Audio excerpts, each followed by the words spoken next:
전능하신 아버지 하나님 천지의 창조주를 믿습니다. 나는 그의 유일하신 아들 우리 주 예수 그리스도를 믿습니다.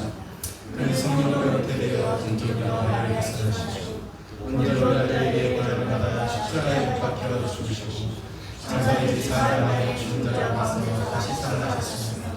하늘에 오르시며 전능하신 아버지 하나님 오른편에 앉아 계시다가 거기로부터 살아있는 자와 죽은 자를 심판하러 오십니다. 나는 성령을 믿으며 거룩한 교회와 성도의 교제와 죄를 용서받는 것과 복의 부활과 영생을 믿습니다. 아멘. 이 시간 함께 기도하기를 원합니다. 하나님, 한 주간 보살펴 주신 은혜에 감사드립니다. 하나님, 세상에 어떤 분주한 일이 있고 세상에 어떤 우리를 즐겁게 하는 그런 일들이 있다 할지라도 하나님을 예배하는 것보다 우리의 삶에 소중한 것은 없음을 고백합니다. 부족하지만 마음과 정성을 하나님 앞에 모아 나아가오니 우리 예배를 축복해 주시고 기쁨으로 받아 주옵소서. 하나님의 백성들을 축복해 주시고 성령으로 하나님 정말 신앙의 도약이 이루어지는 귀한 예배가 될 수 있도록 우리를 이끌어 주소서. 우리 한 목소리로 함께 기도하겠습니다. 살아계신 주님, 오늘 이 자리에 하나님 영광 받으시기를 원합니다. 하나님 용서의 가정이 주시기를 원합니다. 하나님 한 주간 동안 돌보아 주시기에 감사드리고 연약한 우리가 이 세상의 그 어떤 것보다 하나님만이 존귀하시고 이 세상에 우리를 즐겁게 하는 그 무엇이 있다 할지라도 하나님을 예배하는 일이 우리의 가장 소중한 일임을 고백하며 하나님 이 예배의 자리로 나아갑니다. 하나님 함께하여 주소서. 하나님 우리에게 은총을 베풀어 주소서. 허물 많은 우리의 죄를 용서해 주시고 하나님 우리를 긍휼히 여겨주시기를 원합니다. 오 주여, 우리 주의 성령 하나님 이 자리 가운데 좌정하여 주셔서 하늘의 은총을 입혀주소서. 하나님의 영광을 나타내소서. 오 주님 사랑합니다. 거룩하신 하나님, 한 주간 돌보아 주신 그 은혜에 감사드리고 하나님 부족하지만 우리의 마음을 모아서 하나님의 존전 앞에 나아갑니다. 하나님 영광 받아 주소서. 오직 십자가의 보혈에 그 공로 의지하여 아버지 보좌 앞으로 나아갑니다. 거룩하신 성령이여 이것을 좌정하시고 우리 예배를 받아 주소서. 연락하여 주소서. 성령의 충만함을 입는 예배가 되고 정말 사명감으로 다시 채워지는 예배가 될 수 있도록 은혜 베풀어 주시옵소서. 감사드리며 예수 그리스도의 이름으로 기도하옵나이다. 아멘. 내 영혼의 그 깊은 데서 맑은 바람이 울려나게 나를 좀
아름답고 놀라우신 주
엎드려 절하며 고백해 주 나의 하나님. 오 사랑스런 주님, 존귀한 예수님, 아름답고 놀라우신 주, 경배하리 엎드려 절하며 고백해 주 나의 하나님. 오 사랑스런 주님, 존귀한 예수님, 아름답고 놀라우신 주, 주를 경배하리 엎드려 절하며 고백해 주 나의 하나님.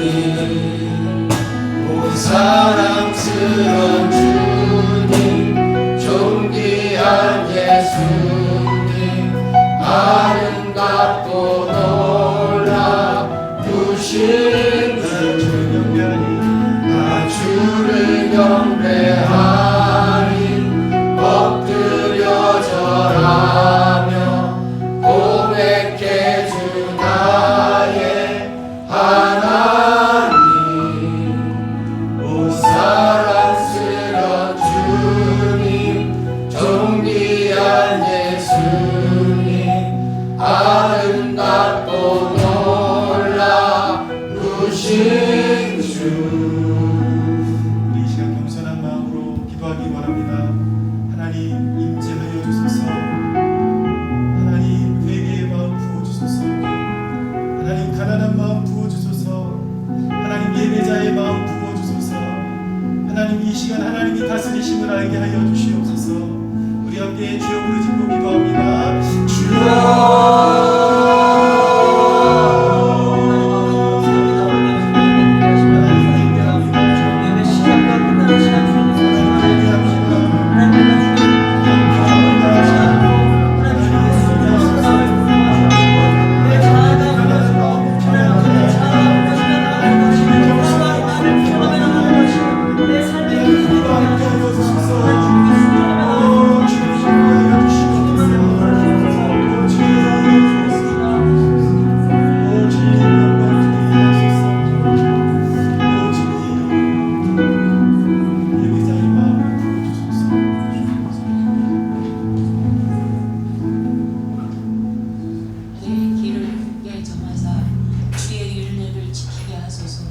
내가 주의 모든 계명에 주의할 때에는 부끄럽지 아니하리이다.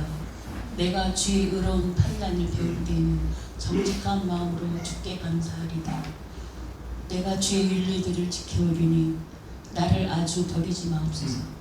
사랑과 은혜가 풍성한 아버지 하나님, 주님의 말씀을 사모하면서도 세상과 어우러져 어리석게 살다가 다시금 깨우치며 오직 주님만이 희망인 것을 고백하며 이 자리에 나오게 하시니 감사드립니다. 주님 앞에서 정직하고 어떤 상황에서도 주님을 부인하지 않는 믿음으로 성장케 하여 주시옵소서. 주님, 이 나라를 불쌍히 여겨 주시옵소서. 70년 동안 갇혀있는 이북 땅에 평화 통일, 복음의 통일이 우리 세대에 이루어지게 하시고 한국교회가 기도하는 교회로 새로워지게 하시옵소서. 주님, 저희 교회가 1000명의 청년들이 모이기를 힘쓰며 기도하는 121 기도에 힘을 더해주시고 우리 교회에 오는 청년들이 한 번이 아니라 정착할 수 있도록 주님 도와주시옵소서. 이번 8월 20일과 23일에 있을 여름 수련회 은혜 가운데 준비될 수 있게 하여 주시고 이 기간에 하나님을 만나며 하나님을 체험하는 귀한 시간이 되게 하여 주시옵소서. 오늘 말씀을 전할 이완희 목사님에게 영육간 강건케 하시고 성령으로 충만케 하사 말씀을 듣는 성도들의 삶이 변화될 수 있도록 주여 도와주시옵소서. 저희 교회에서 기도와 물질로 협력하는 이카라, 박우석, 호지, 유순도 선교사님과 은혜와 진리 교회 위에 주님 함께 하시길 바라며 우리를 위하여 십자가에 달려 돌아가셨다가 3일 만에 부활하신 예수 그리스도의 이름 받들고 감사 기도드리옵나이다. 아멘. 주님 손에 맡겨드리리 나의 삶 주님께 주님 손이 나의 삶 돋구네 나 주의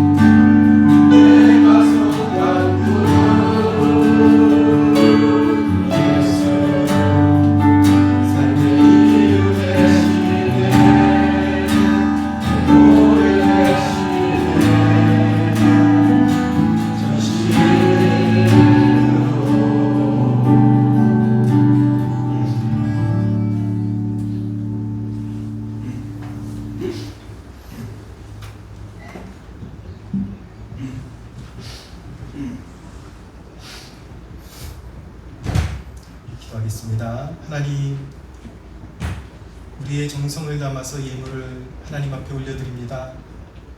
하나님, 우리의 정성을 받아주옵소서. 우리 마음의 고백을 받아주옵소서. 이 예배 가운데 좌정하여 주셔서 하나님의 자녀들을 한이 없이 축복하여 주시옵소서. 하나님, 우리의 모자람이 있고 때로는 어리석어서 그릇된 길로 가지만 하나님, 나의 삶 주님의 것입니다 라고 고백하는 모든 성도들마다 하나님의 의로운 오른손으로 붙들어 주시고 옳은 길로 인도하여 주시옵소서. 하나님의 뜻이 아닌 길은 막아주시고 하나님의 뜻이 성취되는 길로만 인도하여 주옵소서. 모든 삶 가운데 계획을 성취할 수 있는 힘 주시고 하나님께서 모든 계획 가운데 간섭하여 주셔서 가장 올바른 길로 이끌어 주시옵소서. 하나님, 이 한여름에 휴가철에 죄에 빠지는 일이 없도록 도와주시고 하나님, 사고에 휩싸이는 영혼이 한 사람도 없도록 지켜 보호하여 주시옵소서. 하나님, 육신의 질고를 가지고 나온 지체들이 있으니까 어루만져 주시고 치료하여 주시고 하나님의 선하심을 알게 하여 주시옵소서. 감사와 영광을 올려드리며 우리 주 예수 그리스도의 이름으로 기도하옵나이다. 오늘 고린도전서 이제 세 번째 시간입니다. 한 가지를 빼먹었습니다. 그 금식표 저 꼭 받아가셔가지고 챙기셔가지고 자기 금식이 언제인지 확인하시고 기도 제목 가지고 함께 꼭 기도해 주시기를 바랍니다. 바울은 고린도 교회 그 분열 이면에 어떤 고린도 교회 성도들의 영적 허영이 있다라는 사실을 알고 그런 영적인 교만, 허영에 대한 애정 어린 책망과 조언을 이어가고 있습니다. 그래서 지금 이제 2장 읽었는데 서로 내가 지식이 더 있고 내가 좋은 스승을 돕고 내가 체험을 더 많이 했다라는 그런 어떤 영적인 그런 허영, 교만한 상태에 빠져 있는 성도들을 이제 애착을 가지고 책망하면서 조율해주고 이런 이제 사명을 감당하고 있는 것이죠. 그것이 바로 고린도전서의 주 골자라고 말씀드릴 수가 있습니다. 그래서 2장으로 그렇게 이어지고 있는데 바울이 그렇게 애정어린 조언을 시작하면서 2절 서두에 보면 뭐라고 시작하냐면 형제들아 라고 그렇게 시작하고 있습니다. 사실 이 본문은 그릇된 것들을 바로잡는 본문이고 어떤 약간 책망조의 그런 본문이거든요. 그런데 바울이 사랑하는 성도들을 책망해야 되는 그런 순간조차도 어떤 애정을 결코 버리지 않고 있다는 것을 본문을 통해서 깨닫게 되는 것입니다. 형제들아, 이 말씀이 1장 10절에도 나오고 11절에도 나오고 26절에도 반복해서 나옵니다. 내 형제들아, 형제들아. 이렇게 내용은 책망조지만 그 어투나 이런 것들은 굉장히 애정어리게 그렇게 평정심을 유지하면서 하나님의 말씀을 전달하고 있는 것이죠. 그런데 바울이 형제들아라고 하는 이 대목에서 우리가 꼭 배우고 넘어가야 될 중요한 그런 메시지가 있습니다. 이 형제들아라는 표현은 신앙 안에서 한몸된 지체들을 향한 애정의 표현이라고 말씀드릴 수가 있습니다. 존중이 전제된 애정의 표현이라는 것을 꼭 이해를 해야 합니다. 교회 중에 좀 개혁적인 성향이 강한 사람들일수록 이런 본문을 끌어와 가지고 교회의 모든 영적인 질서를 무시하려고 하는 경향이 있습니다. 이거 봐라. 성경이 사도조차도 성도들을 향해서 형제들이라고 말하지 않느냐. 자기도 그 형제 중에 한 사람이라는 것을 말하지 않느냐 그러면서 어떤 사람들은 목사도 목사라고 부르지 말고 교회에서 형제라고 불러야 한다라고 그렇게 주장하는 그런 흐름들이 계속해서 일어나고 있습니다. 그런데 여러분, 우리가 이런 대목을 이해할 때 꼭 알아야 되는 것은 무엇이냐면 존중을 빼버린 평등, 그 사람들의 이제 주 골자에는 평등이라는 개념이 녹아져 있는 것이거든요. 교회는 평등한 곳이다. 하나님은 공평한 분이다.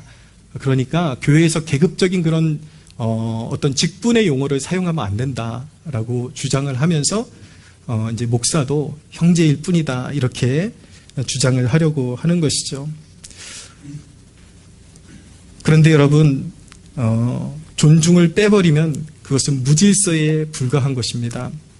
성경을 읽을 때에 그 단어 하나에만 꽂혀가지고 무리한 해석을 하면 안 되는 것이고 그 본문이 전체 맥락에서 어떤 의미를 가지고 있는지를 분명하게 캐치를 해야 합니다. 마태복음 28장 10절에 보면 부활하신 주님은 주님조차도 제자들을 향해서 뭐라고 말씀하셨냐면 이제 부활의 첫 증인된 여인들에게 이렇게 말씀하십니다. 내 형제들에게 가서 내가 먼저 갈릴리로 간다고 전해라. 그러니까 예수님께서도 제자들에게 내 형제들아 라고 그렇게 말씀하신 대목이 나타나는 것이죠. 그러면 여러분, 예수님과 우리가 진짜 형 동생일까요? 형제일까요? 그것은 결코 아닌 것입니다. 예수님께서 믿음의 권속 하나님 나라 시민에 대한 그런 가족에 대한 영적 가족에 대한 애정의 표현으로서 내 형제들아 라고 그렇게 표현을 하신 것이죠. 그리고 예수님께서는 성경을 통해서 성도된다라는 것이 얼마나 영광스러운 것인지를 알게 하시기 위해서 일부러 내 형제들아 라고 그렇게 표현을 하신 것입니다. 물론 우리는 예수 그리스도와 같은 하나님의 그런 본체는 아니지만 예수 그리스도도 하나님 아버지의 독생자이시오 외아들이시지만 우리는 그분과 다른 피조물이지만 그리스도와 같은 영광스러운 하나님의 자녀로 부름받은 존재가 바로 너희다.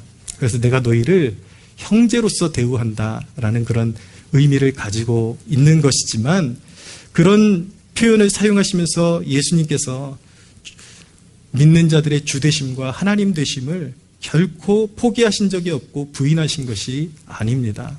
아무리 예수님께서 우리를 형제라고 불러주신다고 해도 예수 그리스도는 하나님이시요 우리는 피조물이요 그는 주요 그리스도요 우리의 구원자가 되시는 것입니다. 할렐루야.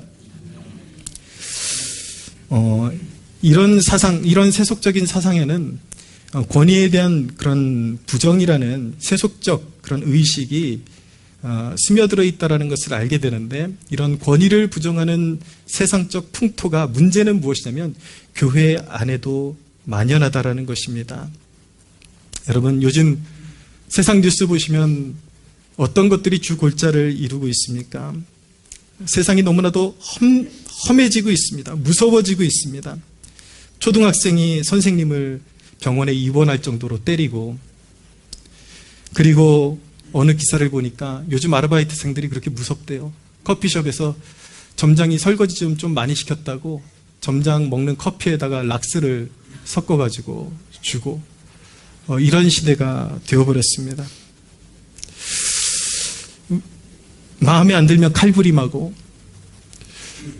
근데 어쩌다 있는 사건이라고 말하기에는 너무나도 자주 등장하는 사건이 되어버렸습니다. 왜 이런 일들이 벌어지고 있는 것일까? 권위가 무너졌기 때문인 것입니다. 집에서 아이 때부터 자라나면서부터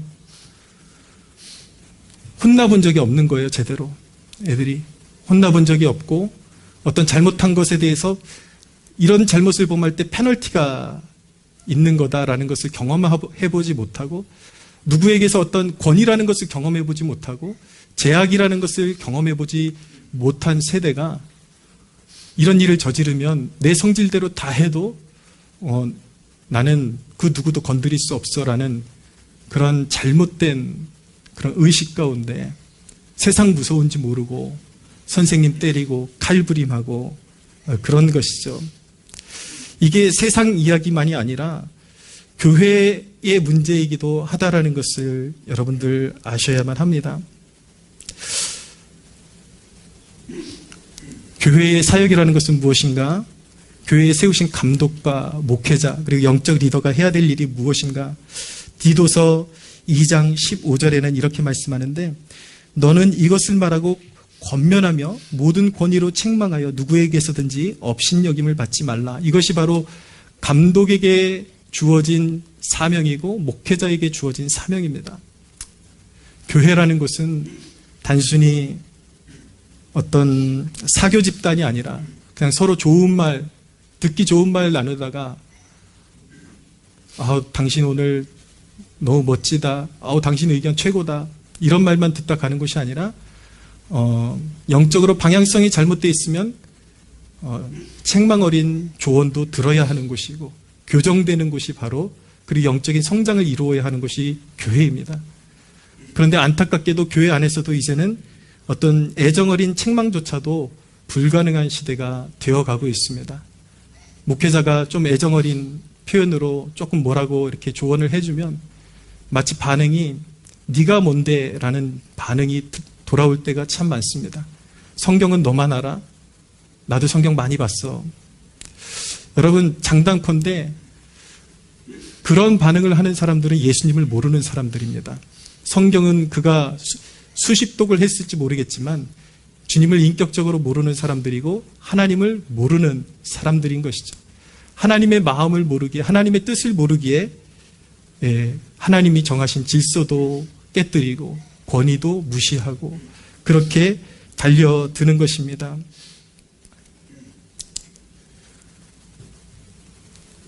제가 지어대는 말이 아닙니다, 여러분. 예전에 우리 교회 종종 이렇게 목회를 중간에 이렇게 잠깐 텀이 생겨가지고 못하시고 가족들이 잠깐 이렇게 지나가는 우리 교회에서 예배를 드리다가 몇 달, 1년 넘게 예배를 드리다가 가는 가정이 있는데, 한 가정이 와서 제가 아이가 이제 고등학교 정도 될 나이가 되니까 분명히 제가 남 같으면 그렇게 안 했을 거예요. 분명히 올 때 저에 대한 정보를 이미 알고 왔고, 목사님 존경하기 때문에 왔습니다 라고 그렇게 이야기를 했기 때문에 저도 애정어리게 그럼 당신 자녀들 나한테 맡겨줬으니까 이왕이면 하나님 섬기는 거 작은 일부터 가르치고 싶다. 그래서 제가 이 카메라 좀 이렇게 예배 때 시작 때 켜고 끄고 하는 걸 맡겨줬어요. 충분히 알아들을 수 있는 나이기 때문에 맡겨줬더니 애가 번번이 이거를 빼먹는 거예요. 근데 까먹은 건가 해서 처음에는 좀 이렇게 그냥 참고 넘어갔는데, 나중에는 보니까 내가 이 말만 시키면 내가 굉장히 신경질적으로 변하면서 아빠한테 가서 하는 말이 무엇이냐면, 내가 왜 저런 소리를 듣고 여기 다녀야 돼요? 아빠한테 그러는 거예요. 근데 목회자라는 분이 그 얘기를 듣고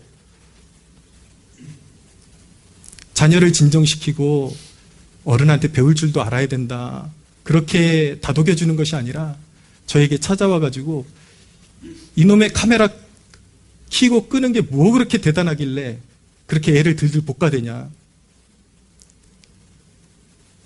그런데 여러분, 참 우스꽝스러운 면모는 무엇이냐면, 그런 사람들이 하는 입에 달고 사는 말이 뭐냐면 교권이 무너졌다라는 거예요. 우리 그리스도인들부터 교권이 무너졌기 때문에 학교에서 권위를 바로 세우는데 앞장서야 한다라고 목소리를 내지만 정작 자기 자식 문제, 자기 자식에게 흠이 가면은 내 새끼한테 왜 그러냐. 여러분 무슨 얼어 죽을 교권을 바로잡습니까? 남의 새끼가 그러면은 싸가지 없는 거고 내 새끼가 그러면 야 요즘이 어떤 시대인데 가만히 있지 마. 이런 식으로 가르쳐버리니 여러분 믿는 우리가 변화되지 못하는데 교회 안에서조차도 건강한 조언도 받아들이지 못하는데 어찌 세상을 변화시킬 수가 있겠습니까? 그 살인자들과 칼부림하는 자들과 락스를 막 섞어버리는 그런 무개념의 사람들의 마음과 동일한 마음이 여기 다 자리 잡고 있는데 여러분 제가 권위주의적인 말씀을 드리려는 건 아니잖아요. 아주 정상적인 범위에서 하나님께서 질서 속에 세우신 리더들이 그런 말 할 수 있잖아요. 조금 더 열심히 하자. 조금 더 성실하게 하자. 이게 잘못된 건가요? 근데 이런 책망도 이런 조언도 받아들일 수 없는 아주 속 좁은 자기 자신밖에 모르는 그런 세대가 여러분 우리가 믿는 자로서 그런 마음을 가지고 있다면 세상이 어떻게 변화될 수가 있겠습니까? 우리에게 진정으로 중요한 것은 교권을 바로잡겠다라는 그 이전에 내 자신이 하나님 앞에서 바르게 나를 책망하는 쓴 한마디도 잠언이 분명히 말씀하고 있잖아요. 지혜로운 자는 책망을 듣는다. 하나님 앞에 징계를 받을 줄 안다. 교만한 자는 자신에게 조언하는 자를 저주한다. 라고 그렇게 말씀하고 있는 것입니다. 사랑하는 여러분, 여러분들이 기억해야 하는 것은 무엇이냐면 여러분도 언젠가 부모가 되고 리더가 된다라는 사실을 잊지 마십시오. 입장은 바뀌게 되어 있습니다. 여러분, 교회는 사교장이 아니라 교정되는 곳이고 성장하는 곳입니다. 우리가 형제여 서로 형제의식을 가지고 우리가 신앙생활을 해야 되지만 존중 가운데 형제애가 싹트는 곳이 교회임을 한순간도 잊지 말아야겠습니다. 할렐루야.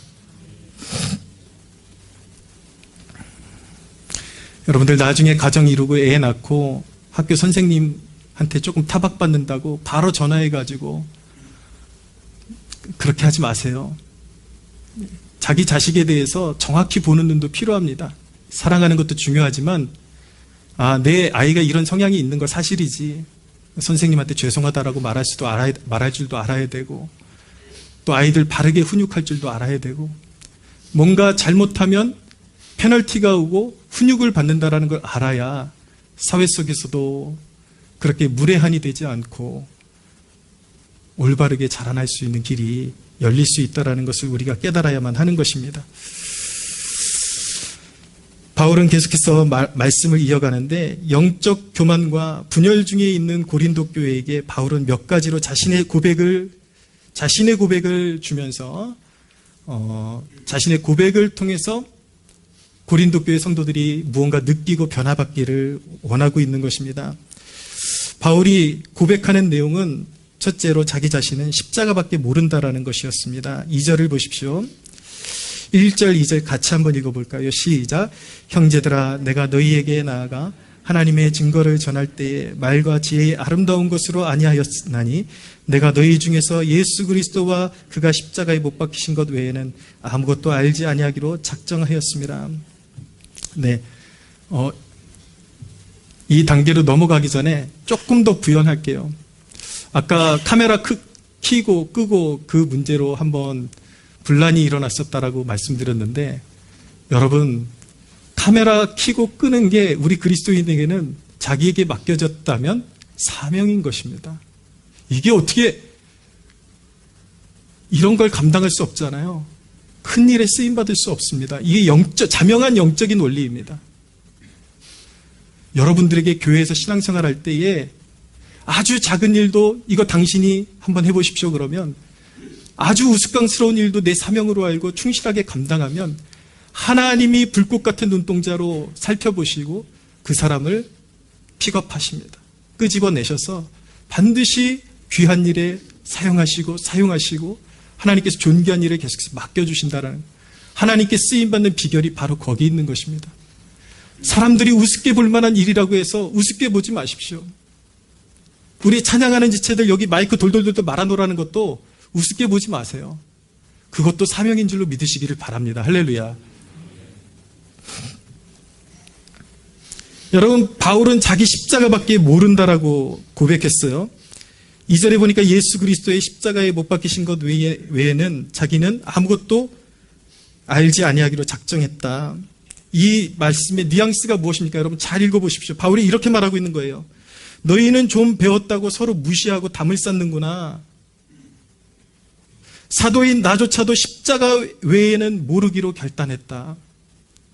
이 십자가의 구속의 은혜야말로 대단한 것이고 가장 복음의 정수인데 도대체 얼마나 알길래, 얼마나 많이 배웠길래 그렇게 서로 담을 쌓고 그렇게 아는 척하고 무시하고 있느냐라고 그렇게 사실은 책망하고 있는 것이죠. 이 말씀을 가만히 계속해서 묵상해 보십시오. 영적인 교만에 빠진 자들에게 이렇게 도전하고 있는 것입니다. 형제들아, 영적인 순진함을 회복해라. 영적인 순수함을 회복해라. 라고 그렇게 도전하고 있는 것입니다. 사랑하는 여러분, 여러분 진짜 십자가를 아십니까? 진정으로 십자가의 은혜를 아십니까?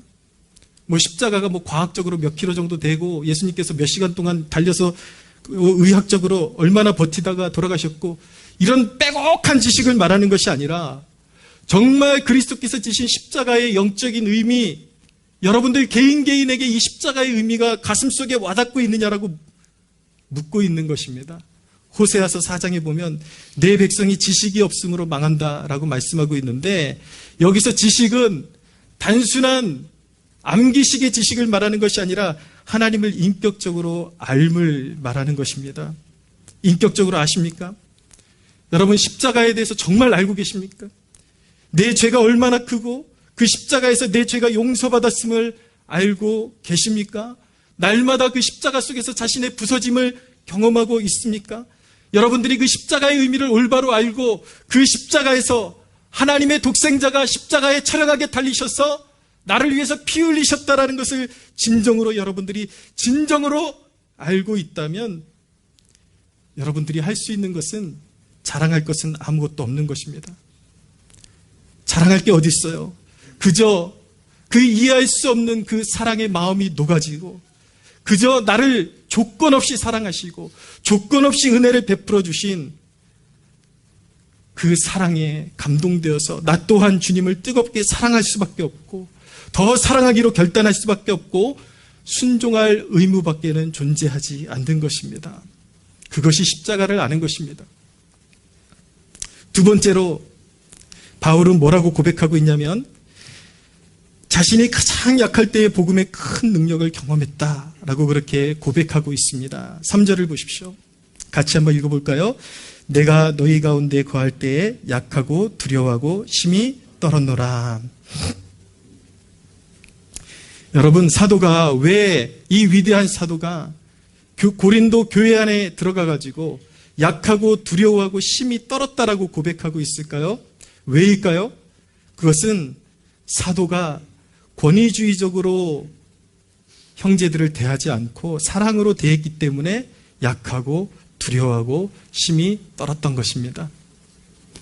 저는 이 마음을 좀 알 수 있을 것 같아요. 조금이나마. 왜냐하면 제가 생각보다 되게 강한 사람입니다. 그래서 어떤 이단과 싸우는 유튜브를 올려놓고 댓글 저한테 잘못 달면 저는 목사라고 아이고 그러십니까? 그러지 않습니다. 정말 모든 인격이 정말 내가 왜 사나 싶을 정도로 제가 갖다가 두들겨 줍니다. 그런데요, 우리 교회에 오는 성도들에게는 제가 굉장히 조심합니다. 제가 힘이 없어서가 아니라 제가 말빨이 없어서가 아니라 사랑하기 때문입니다. 다칠까봐 어떻게 해서든 보호해주고 싶은 것이죠. 그게 양우리에 있는 존재와 양우리 밖에 있는 존재와의 차이인 거예요.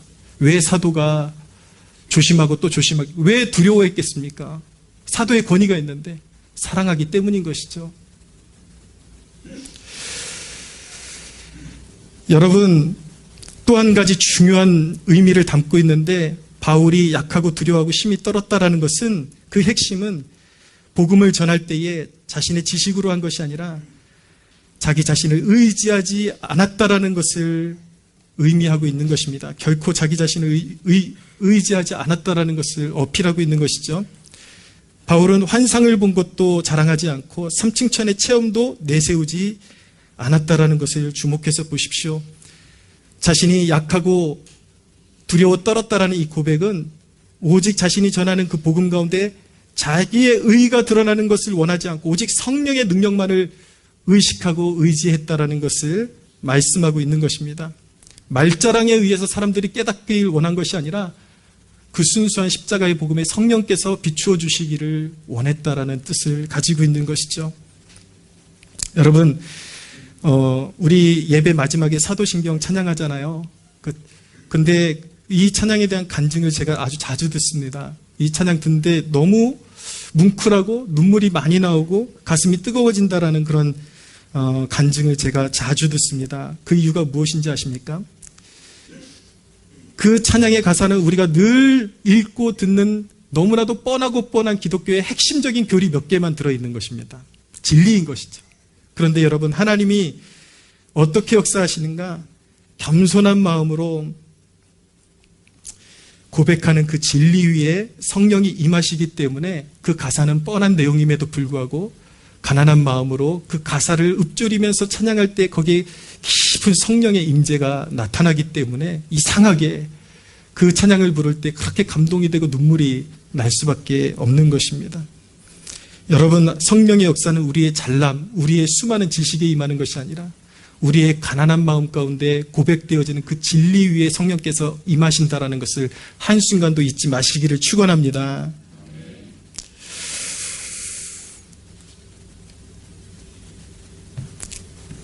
여러분, 누군가에게 진리를 선명히 드러내는 탁월한 길은 무엇인지 아십니까?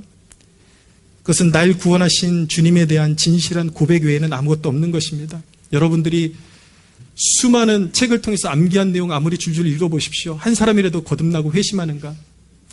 내가 만난 그 예수님에 대해서 아주 진실하지만 단순하지만 담백하고 그렇지만 거짓이 없는 그 사랑을 담아서 고백할 때 거기에 성령의 역사하심이 나타나게 되는 것입니다. 제가 그런 경험을 한 적이 있습니다. 영락교회 시절에 그때는 제가 전도사였어요. 제 위에 선임 목사님이 계셨는데 전도사는 사역도 자기 마음대로 못합니다. 위에서 시키면 시키는 것 다 해야 돼요. 행정적인 거. 근데 어느 날 토요일에 제가 토요 기도에 설교를 맡았는데 위에 선임 목사님이 제가 설교 준비를 틈틈이 해야 되는데 계속 일을 시키는 거예요. 이거 했냐? 이거 했냐? 이거 됐냐? 계속 일을 맡기니까 시간은 기도에는 점점 가까워지는데 도저히 설교 원고는 쓰긴 썼어요. 근데 원고를 한번 읽어볼 시간이 제대로 제게 확보가 되지를 않는 거예요. 결국은 해가 어두워지고 저녁 기도의 시간이 되었어요. 그 자리에 앉아있는데 가시방석에 앉아있는 것 같았어요. 막 피하고 싶고 이거 설교 준비가 제대로 안 됐는데 이거 어떻게 해야 되나? 그때 하나님 앞에 정말 절박한 마음으로 두 손을 들고 찬양하면서 이제 설교 전에 찬양하면서 두 손 들고 하나님 저 살려주세요. 저 원래 설교 못하잖아요. 하나님 저 살려주세요. 저 살려주세요. 이곳에 이 귀한 영혼들 나왔는데 한 번만 살려주세요. 성령님 도와주세요. 살려달라는 그 기도만 계속 하다가 강단에 섰어요. 강단에 섰는데요. 그날 설교의 기름 부음이 지금까지도 제가 목사 안수받고도 그런 기름 부음을 경험해 본 적이 없어요. 얼마나 그 공간 중에 성령님의 임재가 얼마나 진하게 나타나고 얼마나 말씀이 정말 그 내용이 좋아서가 아니라 성령께서 그 원고를 붙들고 역사하시는데 아 이게 설교구나라는 것을 그때 맛보았고 사실은 그때 그 맛을 아직까지도 제대로 경험하지를 못하고 있습니다. 제가 말씀드린 요지를 아시겠습니까? 성령의 역사는 가난한 마음, 겸비한 마음, 겸손한 마음이 있는 곳에 나타나는 것입니다. 할렐루야. 제가 며칠 전에 굉장히 회개했습니다. 어느 순간 제가 설교를 하는데 제가 생각할 때 너무 빤한 내용이라는 설교를 제가 하고 있을 때는 힘이 붙지를 않는 거예요. 365일 계속 이렇게 돌아가는 말씀이니까 제가 하나님 앞에 무릎 꿇고, 하나님, 소스가 떨어졌습니다. 전할 게 없어요. 신선하지를 않습니다. 그렇게 기도를 하는 중에 제 폐부를 찌르는 듯한 섬광이 지나가는데 성령께서 분명히 저에게 주신 감동이라고 생각합니다. 신선하지 않은 게 문제가 아니야, 너한테. 내용이 신선하지 않은 게 문제가 아니라 네가 보좌에서 흐르는 생수를 매일매일 경험하지 못하기 때문에 복음에 대한 열정, 복음은 늘 똑같은 것인데 능력은 성령으로부터 오는 것인데 네가 그것을 유지했더라면, 네가 그것을 지켜나갔더라면 아무리 동일한 말씀을 전했을지라도 네가 더 과감없이 전할 수 있었고 도와줬을 텐데 네가 그 복음의 감격을 잃은 것이 문제인 것이지 내용이 신선하지 못한 것이 문제가 아니다라는 것을 비수와 같이 제 마음에 꽂아주셨는데 제가 얼마나 회개했는지 몰라요. 이 생명의 말씀을 지니고도 내가 스스로가 자신감이 없으니까 그것을 온전히 전하지 못했던 내 자신을 발견하게 된 것이죠. 여러분, 성령의 역사는 만 가지 지식에 임하는 것이 아닙니다. 진실한 마음으로 고백되어지는 주님 사랑합니다, 주님밖에 없습니다, 주님만이 내 인생의 해답입니다 라는 그 진솔한 고백 위에 성령께서 역사하심을 믿으시기를 바랍니다. 할렐루야.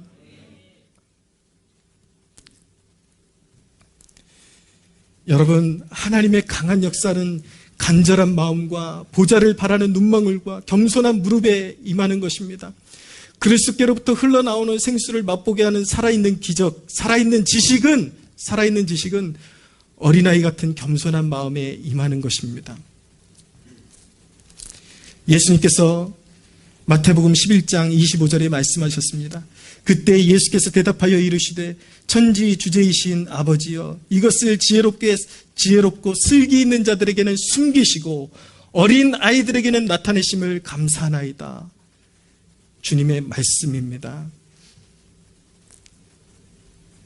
오늘 이 고백으로 나아갈 수 있겠습니까? 오 주님, 가련한 우리 영혼에 당신을 아는 마음을 부어주소서, 활력을 부어주소서.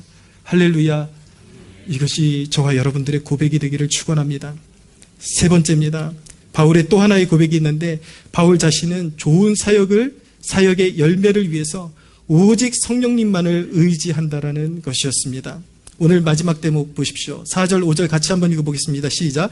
내 말과 내 전도함이 설득력 있는 지혜의 말로 하지 아니하고 다만 성령의 나타나심과 능력으로 하여 너희 믿음이 사람의 지혜에 있지 아니하고 다만 하나님의 능력에 있게 하려 하였느니라.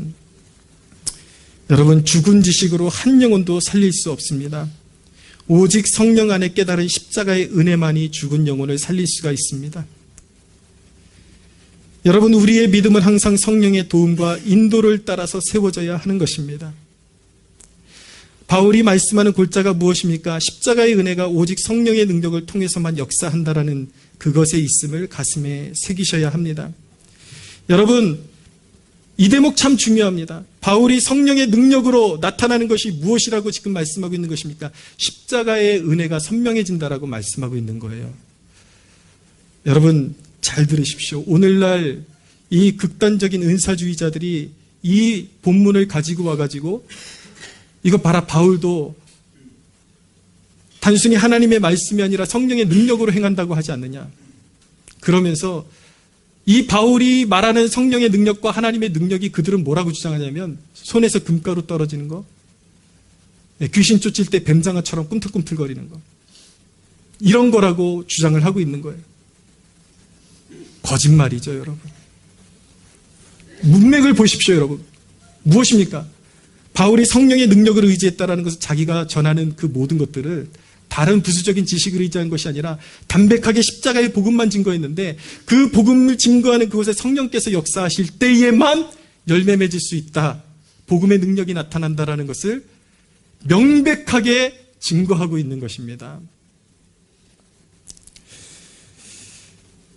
여러분, 성령으로 선포되는 말씀이 여러분들의 마음에 임하면 두려움이 확신으로 바뀌고 무거운 짐이 덜어지고 영적인 자유가 오게 되는 것입니다. 그것이 바로 성령의 능력인 것입니다. 할렐루야. 오늘 여러분들의 심령에 성령의 능력으로 말씀이 임하는 축복이 있게 되기를 축원합니다. 할렐루야. 여러분들 무거운 짐 가지고, 인생의 무거운 짐 가지고 오셨습니까? 믿음으로 말씀을 받고 성령의 도움으로 받으면 여러분들의 무거운 짐이 사라지고 하나님의 다스리심이 여러분들의 삶 가운데 나타남을 믿으시기를 바랍니다. 여러분, 내가 용서받은 자라는 그 믿음이 부어지는 것, 이것이 성령의 역사거든요. 이것이 능력이거든요. 이거보다 우리를 자유케 하는 진리가 어디 있습니까?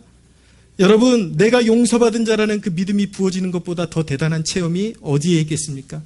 성령이 임하시면 우리 불신과 어둠에 메어놓았던 어둠의 세력, 견고한 진이 힘을 잃어버리게 되는 것입니다. 할렐루야. 어둠의 세력이 여러분들을 아무리 올가매어도, 예배만 잘 드려도, 여러분들이 가난한 마음으로 하나님의 보좌를 바라볼 때 성령께서 말씀으로 여러분들의 심령이 임하실 때에 사단의 모든 결박은 풀어지는 것입니다. 할렐루야. 말씀을 마치겠습니다. 얼마 전에 여러분, 미국의 에즈베리 대학에 괄목할 만한 영적인 각성이 있었습니다. 이 에즈베리의 강력한 메시지는 무엇이었습니까? 에즈베리가 우리에게 남긴 강력한 메시지는 무엇이었습니까? 바로 겸손과 순전함이었습니다. 하나님의 영이 어디에 부어지는가? 겸손한 자들, 순전한 자들 위에 부어진다라는 것을 보여주신 실제적인 사례인 것이죠. 그곳에는 전문 찬양팀도 존재하지 않았습니다. 화려한 세션도 없었습니다. 유능한 강사도 없었습니다. 오히려 그들은 그것을 거부했습니다. 그곳에 성령께서 역사하셨습니다. 여러분, 오직 그들에게 있었던 것은 간절히 주님의 영광을 찾는 가난한 마음만이 그곳에 있었던 것입니다. 할렐루야. 저는 우리에게 부족함이 있는 것, 연약함이 있는 것으로 인하여 하나님을 찬양합니다. 요즘 해외에 우리도 지금 부르고 있는 유명한 찬양들을 만들어낸 그 교회에서 여러 가지 부패와 부도덕이 계속 판치고 있다라는 그런 안타까운 소식들이 들려오는데, 그 찬양이 문제가 아니라 결국은 왜 그 교회가 자꾸 그런 나락으로 떨어지는가에 대한 한 가지 중요한 평가가 무엇인가? 너무 시스템을 의존했다라는 거예요. 너무 아름다운 찬양, 아름다운 세션, 아름다운 영상미, 그것에만 의존해서 가다 보니까 하나님의 영광이 드러나는 것이 아니라 거기에서 무지하게 인간 냄새가 나는 집단으로 변화되고 있다는 소식을 듣게 되는 것이죠. 사랑하는 여러분, 우리가 하나님 앞에 은혜를 얻을 수 있는 유일한 도구는 무엇입니까? 오직 우리의 가난하고 낮은 마음, 그거 외에는 없는 줄로 믿으시기를 바랍니다. 이런 고백이 저와 여러분들의 고백이 되기를 축원합니다. 오 주 예수님, 깨진 그릇들이 여기 있나이다. 오소서. 우리의 자랑거리가 오직 주 하나님만이 되시기를 간구합니다. 성령으로 임하셔서 우리 죄를 도말하소서. 회개케 하소서. 어린아이 같은 믿음으로 서게 하소서. 거짓이 없는 지식 위에 서게 하소서. 내 자랑을 위한 신앙생활이 아니라 생명다한 영혼 사랑과 영혼을 향한 그런 간절한 열망으로 채우시고 어두운 세상에 주 예수의 구원의 소망을 비추는 도구가 되게 하여 주소서. 할렐루야. 이 가난한 마음으로 주님 앞에 겸손하게 엎드리는 마음으로 나아가 물 붓듯이 부으시는 생수를 경험하는 저와 여러분들 되시기를 주 예수님의 이름으로 축원합니다. 우리 하나님께 영광의 박수 올려드리겠습니다.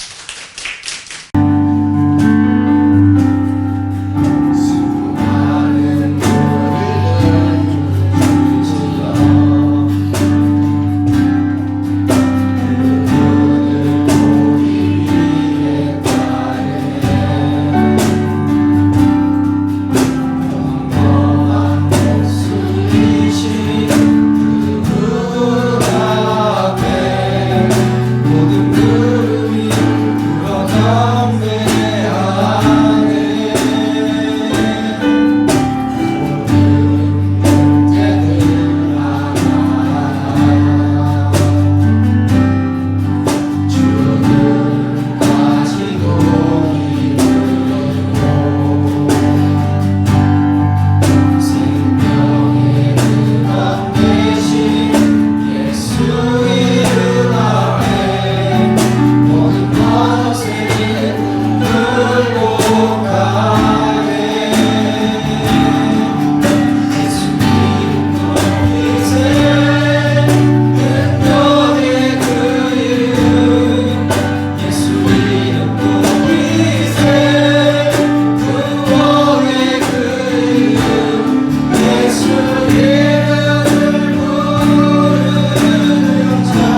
영광으로 사셔 보좌에 앉았네.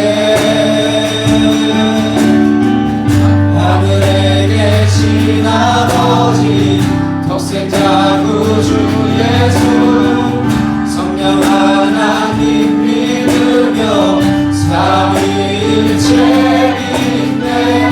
몸이 다시 사는 것과 영원히 살 것을 나는 믿네. 예수 이름으로 나는 믿네. 영원한 삶 성령으로 있게 하신 주님의 거룩한 교회와 성도의 교제를 주님 다시 오시는 날 다시 사는 것을 나는 믿네. 예수 이름으로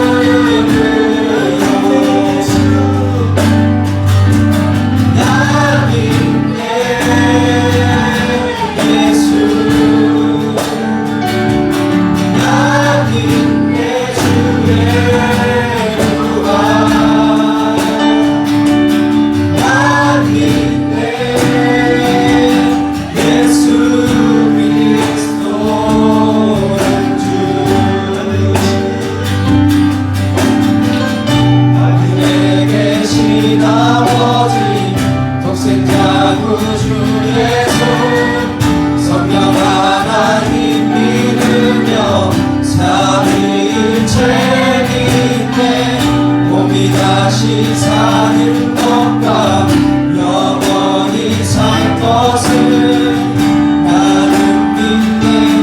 예수 이름으로 나는 믿네. 영원한 삶 성령으로 있게 하신 주님의 거룩한 교회와 성도의 교제를 주님 다시 오시는 날 다시 사는 것을 나는 믿네. 예수 이름으로 나는 믿네. 영원한 삶 성령으로 있게 하신 주님의 거룩한 교회와 성도의 교제를 주님 다시 오시는 날 다시 사는 것을 나는 믿네. 예수 이름으로 나는 믿네. 예수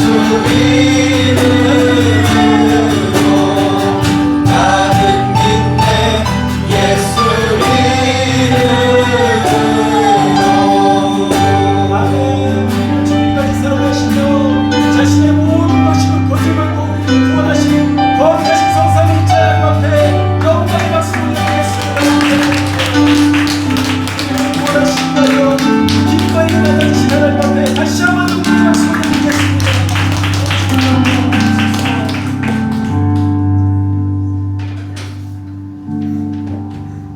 기도하겠습니다. 하나님 감사합니다. 하나님 우리 안에 생수가 끊임없이 흘러가기를 원하고 하나님 이 신앙이 지식의 전유물이 아니라 역사하는 생명으로 우리의 삶을 채우고 역사하기를 간절히 소원합니다. 내 자신을 의지하는 것이 아니라 오직 십자가의 능력, 성령의 능력을 의지하여 내 자신을 부인하고 내 자신의 모든 의를 부인하고 오직 그리스도의 의를 높이고 성령의 역사하심만을 의지할 때에 하나님의 놀라운 역사들이 우리의 삶을 채우게 될 줄로 믿사오니 겸손한 우리가 되게 하여 주시옵소서. 항상 진실한 우리가 되게 하여 주시옵소서. 감사드리며 예수 그리스도의 이름으로 기도하옵나이다. 아멘. 이제는 우리 주 예수 그리스도의 은혜와 하나님 아버지의 사랑과 성령 하나님의 교통하심이 여기 모인 주의 백성들 머리머리 위에 영원토록 함께 하시기를 축원하옵나이다.